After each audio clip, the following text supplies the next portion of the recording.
तालियों के साथ अति सुंदर बच्चों का मनोबल बढ़ाने के लिए तालियां। जो आना सोचने आए हैं पूरा चिल्लाने से पूरा खींचोने का हाथ आ जाओ।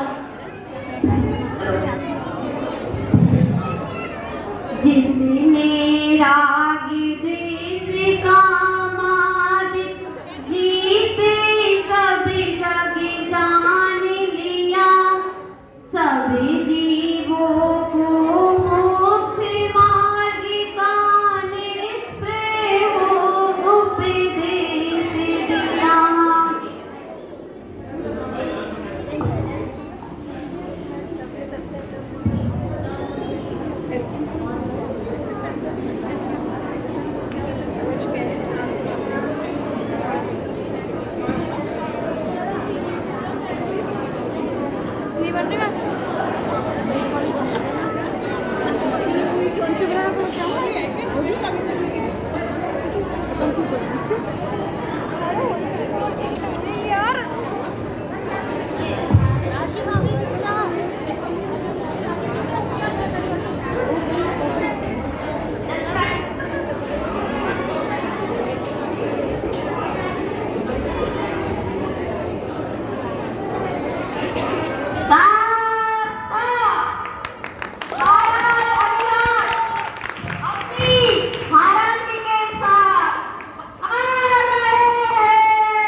महाराज, मेरे मन में कई दिनों से एक विचार चल रहा है।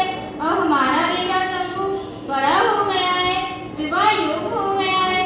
मैं कई दिनों से सोच रही थी आपसे इस विषय में बात करूं, परंतु आप राजकाज में इतने व्यस्त रहते हैं, आपको समय ही नहीं मिल पाता है। अब हमारा बेटा जम्बू बहुत बड़ा हो गया है, विवाह योग्य हो गया है। क्या हमें उसके विवाह के बारे में बात करनी चाहिए महाराज? महारानी, मैं भी अपने पुत्र के यौवन अवस्था को लेकर चिंतित तो हूँ। क्या आप ये समझती हैं कि मुझे मेरे पुत्र के विवाह की कोई चिंता नहीं? ये राजपाट देखते देखते भी मेरे मन में सदैव मेरे पुत्र के लिए चिंता बनी रहती है। आप राजकुमार की माँ हैं, आप राजकुमार से पूछिए क्या वह विवाह करने के लिए तैयार है, क्योंकि उसके घर और धार्मिक ज्ञान की प्रकृति को देखकर ऐसा लगता है कि उसका रुख इस संसार की तरफ कम और प्रभु के चरणों की तरफ ज्यादा लगता है। मैं उसे किसी रात दरबार में बुलाऊंगा और आपके समक्ष बातें करूंगा महारानी। जैसी आपकी इच्छा महाराज। द्वारपाल, जी माँ। शीघ्र जाओ और हमारे पुत्र जम्बू को राजमहल में लेकर आओ। जो आज्ञा महाराज। युवराज, आपको महाराज ने याद किया है, चलिए चलिए।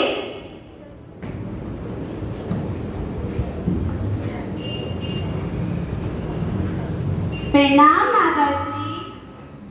प्रणाम पिताश्री। कहिए पिताश्री, कैसे याद किया? पुत्र, तुम्हारी माँ तुम्हारे लिए चिंतित है। कहो महारानी। महाराज, अब बस बेटा बड़ा हो गया तो उसकी माँ को उसके विवाह से ज्यादा और किस चीज की चिंता होती है महाराज। बेटा, अब आप बड़े हो गए हो, विवाह योग्य हो गए हो। अब हमारी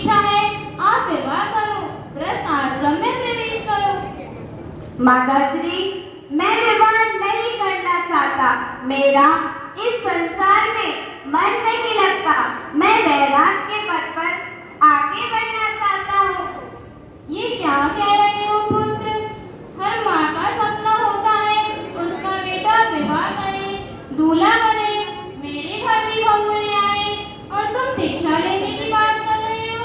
माँ, आपका कहना उचित है, परंतु देख लीजिए मुनि निशान सागर जी की माँ को, जिनका एक पुत्र गृहस्थी रूपी दलदल में फंसा हुआ है, अपने पुत्रों की पूर्ति करने में लगा है, नोट कमाने में व्यस्त है।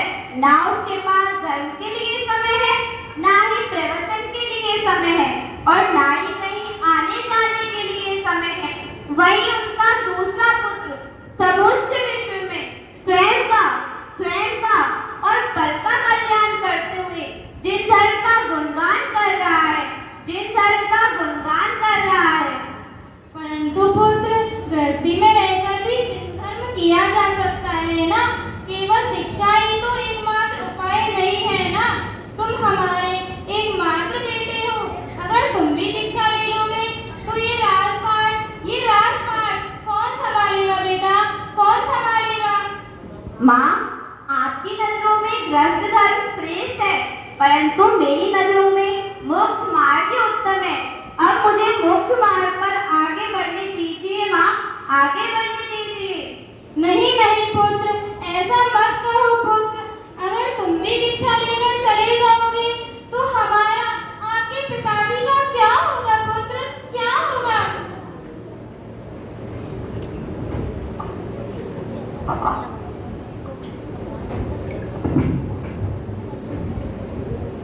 मेरा बेटा जम्बू तो विवाह के लिए मान ही नहीं रहा है।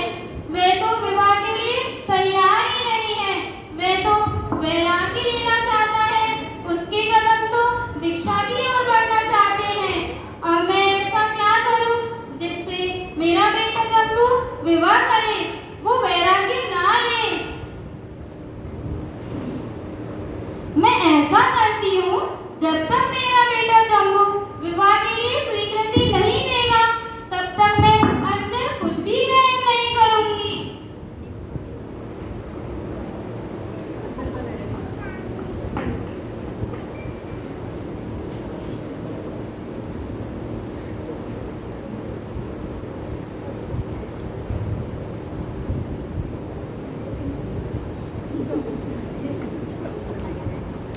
माँ, क्या